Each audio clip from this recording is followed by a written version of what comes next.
Nama Om Vishnupadaya Krishna Preshtaya Bhutale Srimate Bhakti Vedanta Swamin Niti Namine Namaste Saraswate Deve Gauravani Pracharine Nirvishesha Shunyavadi Paschatya Desha Tarine.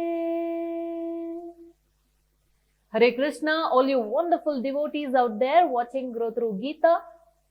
So in the previous episode, we have just begun chapter number 6, in which I told you there are 47 shlokas and we got a synopsis of how the entire chapter flows. Here, let's start discussing about the yoga ladder. And for your kind information, I have already talked about this in one of the earlier chapters, but it's a good stopping point where we can actually revisit that yoga ladder, which will help us understand the entire flow of Bhagavad Gita in a very meaningful way. So in the yoga ladder, there are many different rungs, especially the 4 rungs. Bhagavad Gita is a yoga shastra, a text which helps us reconnect with the Supreme Lord. And there are many different processes that one could possibly take in order to establish this reconnection.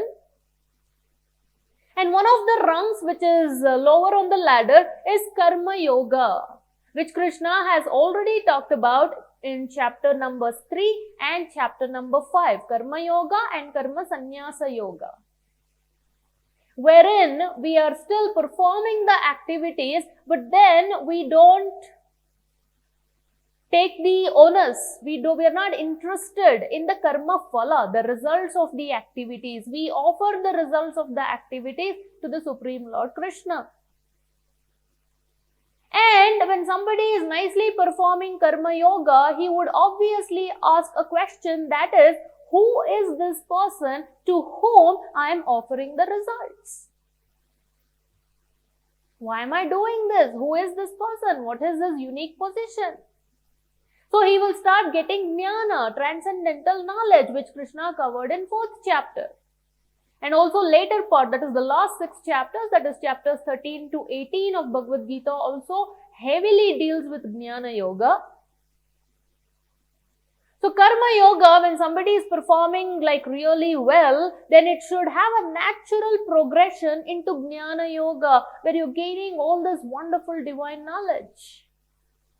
And then, as one is nicely performing jnana yoga, gaining all this knowledge, the logical progression is they start meditating upon this person. Because they are trying to, they're getting to know about the form, the pastimes, the qualities, the name, and all the different aspects related to the Supreme Personality of Godhead, Lord Shri Krishna. So they start meditating upon the different features of this absolute truth, especially the Paramatma feature, Paramatma who is there right within our hearts. So that way, Jnana Yoga leads into Ashtanga Yoga. Ashta means 8, Anga means steps or processes.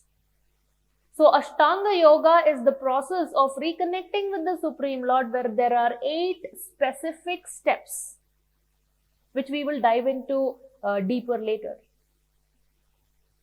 And then, as somebody is meditating upon the Paramatma feature of the Lord, then eventually, if he is doing it really correctly, following the right kind of guidance from a bona fide guru, then eventually he will come to a point where it comes naturally. He has complete 100% absorption in the topmost feature of the absolute truth, that is the Bhagavan feature. And also, it is not a painstaking process at this point. He is doing with a lot of love and devotion in a voluntary way, as a way of rendering devotional service to the Supreme Lord, constantly absorbed in the thoughts of Supreme Lord Krishna. So that way he comes to the Bhakti Yoga stage, which is the topmost rung on the yoga ladder. So I hope that's clear for you. There's Karma Yoga, on top of that there is Jnana Yoga, and then on top of that is Ashtanga Yoga, and the topmost rung on the ladder is Bhakti Yoga.